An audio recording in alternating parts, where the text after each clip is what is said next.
तर मित्रांनो, पोलीस भरती नेहमी विचारले जाणारे प्रश्न सरळ व्याज चक्रवाढ व्याजवर नेहमी प्रश्न विचारले जातात. तर तेच प्रश्न आज आपण या लेक्चरमध्ये डिस्कस करणार आहोत. तर आलेलेच प्रश्न घेऊ आपण. तर हे प्रश्न आलेला आहे मित्रांनो 2023 ला मुंबई लोहमार्ग शिपायाकरिता आलेला प्रश्न आहे. प्रश्न असा आहे, 15,000 रुपये दर साल दर शेकडा 12 दराने 5 वर्षाचे सरळ व्याज किती? तर खूप सोपी पद्धत आहे मित्रांनो. याचं सूत्र आहे सरळ व्याज बरोबर मुद्दल गुणिला दर गुणिला मुदत भागिला 100. तर हे सूत्र आहे मित्रांनो. या सूत्रात ठेवून आपण हे गणित सोडवू शकतो. खूप सोपी पद्धत आहे.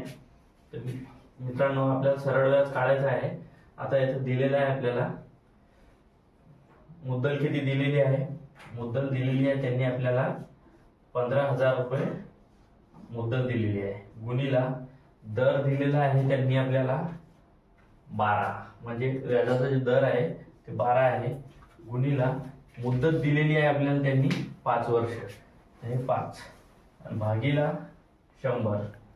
काही नाही मित्रांनो, इथं काटाकाटी करून घ्यायची. हे शून्य कट झाला, हे शून्य कट, हे शून्य कट, हे शून्य कट, वरे उरले आता 150 गुणिला 12 गुणिला 5, 12 पंच 60 गुणिला 150, 15 सखी 90 आणि हे 2 शून्य जशाला तसे. तर मित्रांनो, दुसरा आपला प्रश्न आहे, सचिनने मशीन खरेदीसाठी बँकेकडून 6,000 रुपये कर्ज घेतले. 3 वर्ष 6 महिन्यानंतर बँकेत 10,200 रुपये भरून तो कर्जमुक्त झाला. तर बँकेचा सरळ व्याज दर साल दर शेकडा किती दर आहे हे त्यांनी विचारलेलं आहे. तर सोपी पद्धत आहे मित्रांनो. पहिल्या सूत्राच्या हिशोबाने आपल्याला जायचं आहे. फक्त इथं आपल्याला एकच छोटीच गोष्ट करायची आहे. त्यांनी आपल्याला एकूण रक्कम दिलेली आहे व्याजासह, याला रास म्हणते. तर पहिले आपण ते काढून घेऊ की सरळ व्याज किती भेटलेला आहे. तर 10,200 हे रास आहे. याच्यातून आपल्याला 6,000 मुद्दल काढून घ्यायची आहे. 0 0 0 0 2 मधून 0 गेला 2, 10 मधून 6 गेले 4. तर सरळ व्याज मित्रांनो आलेला आहे 4200 रुपये. तर आपण आता सूत्राच्या हिशोबाने जाऊ. आधी सूत्र लिहून घेतो. सरळ व्याज बरोबर मुद्दल गुणिला दर गुणिला मुदत भागिला 100. हे आपलं सूत्र. सूत्राच्या हिशोबाने जायचं आहे मित्रांनो. तर सरळ व्याज आपल्याला आलेला आहे 4200 रुपये. इथं लिहून घेऊ. बरोबर मुद्दल किती आहे 6,000, दर आपल्याला माहित नाही आहे त्याच्यामुळे त्याला गुणिला x लिहू. आणि मुदत आहे मित्रांनो 3 वर्ष 6 महिने म्हणजे 42 महिने, भागिला 100 गुणिला आपल्याला 12 महिने करायला लागेल. कारण की इथं वर्षात दिलेलं नाही आहे, महिन्यात दिलेलं आहे, त्याच्यामुळे इथं 12 भागिला. हे शून्य कट मित्रांनो, हे शून्य कट, हे शून्य कट, हे शून्य कट. आता वर उरले, खाली फक्त 12 उरलेले आहे.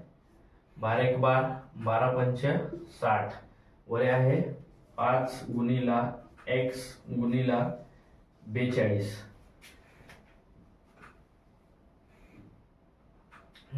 भागिला काही नाही. 5 दुनी 10 0, हाताला 1, 5 चौक 20, 20 आणि 1 21, 21 x हे आलेलं आहे आपलं. आता ह्याला आपण इकडं x ला कॉमन काढून घेऊ. x बरोबर जे आपलं व्याज आहे सरळ व्याज 4200, 210 हे गुणिला होते, इथं आता भागाकारात येईल. 210 भागाकारात आले, भागाकार करून घेऊ. हे शून्य कट, हे शून्य कट. 21 एका 21, 21 दुनी 42, हे शून्य. तर 20% व्याजाचा दर आहे, 20% मित्रांनो. तर मित्रांनो पुढचा प्रश्न पहा. एका रकमेचे 10% दराने 146 दिवसाचे व्याज 350 रुपये मिळते, तर ती रक्कम कोणती? मित्रांनो मागचे जे 2 उदाहरण होते त्याच्यात आपल्याला मुद्दल दिलेली होती, पण याच्यात आपल्याला मुद्दल दिलेली नाही आहे, मुद्दल काढायची आहे. तर सूत्राच्या हिशोबाने जाऊ मित्रांनो. सूत्र आहे सरळ व्याज बरोबर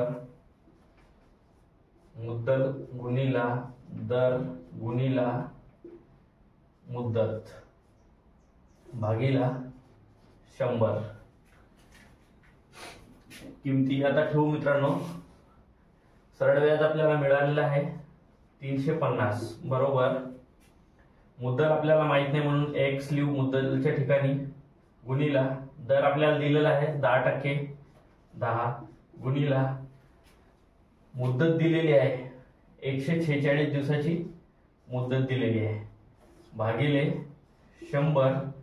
आता त्यांनी आपल्याला मागच्या गणितमध्ये, पहिल्या गणितमध्ये आपल्याला पाहिलं तर त्यांनी वर्ष दिलं होतं.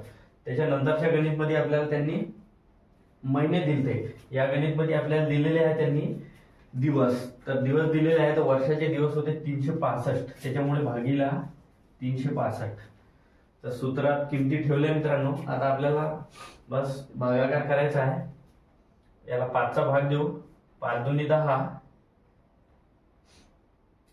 5 7 35, एक उरला 5 त्रिक 15, 73 एका 73, 73 दोन्ही 46. तर वरे आलं मित्रांनो 2 गुणिला 2 म्हणजे 4x आलेले आहे वरे, 4x आणि खाली भागीला आहे 100. तर मित्रांनो इथं आपण या 4x ला कॉमन काढून घेऊ. 4x बरोबर 350, हे भागाकारात होते, इथं गुणाकारात येईल 100. आता याचा गुणाकार करू मित्रांनो. 35 आणि 100 म्हणल्यावर याचं उत्तर येते 3000. समजा 35,000 याचं उत्तर येते. आता इथं x ला कॉमन घेऊ, x ला कॉमन घेऊ आणि 4 भागाकारात येईल 4, भागाकार तोडू. 4 1 4, 4 8 32, 3 उरले, 4 7 28, 2 उरले, 4 5 20. तर मुद्दल येईल मित्रांनो 8,750 रुपये, हे आपली मुद्दल येईल. पुढील उदाहरण असं आहे मित्रांनो आपलं. 700 रुपये मुद्दलाचे 5% सरळ व्याज दराने किती वर्षात 140 रुपये व्याज होईल? तर मित्रांनो याच्यात आपल्याला वर्ष काढायचे आहे. आधीच्या गणितमध्ये एक वेळेस त्यांनी व्याज काढायला लावला, एक वेळेस आपल्याला दर काढायला लावला, एक वेळेस मुद्दल काढायला लावली. आता ह्या चौथ्या गणितमध्ये त्यांनी आपल्याला वर्ष काढायला लावले, म्हणजे मुद्दत किती दिलेली आहे. तर सूत्राच्या हिशोबाने जाऊ आपण. सरळ व्याज बरोबर मुद्दल गुणिला दर गुणिला मुद्दत भागीला 100. किमती ठेवू आता. 700 सरळ व्याज त्यांनी दिलेलं आहे आपल्याला 140 बरोबर मुद्दल दिलेली आहे 700 रुपये, दर दिलेला आहे त्यांनी आपल्याला 5% आणि मुद्दत दिलेली नाही. मुद्दत आपल्याला काढायची आहे, ते म्हणून x लिहू येतं भागीला 100. हे 0 कट, हे 0 कट, हे 0 कट, हे 0 कट. 7 5 35 म्हणजे वरचा उत्तर आला आपला 35x. 140 बरोबर 35x आलेला आहे. आता इथं आपण x ला कॉमन काढून घेऊ. x बरोबर 140 गुणिला हे जे 35 इथं गुणाकारात होते तर इथं भागाकारात येईल. 5चा भाग जाते. 5 7 35, 5 दुनी 10, 5 8 40, 7 1 7, 7 चौक 28, म्हणजे 4 वर्ष मुदत येईल मित्रांनो.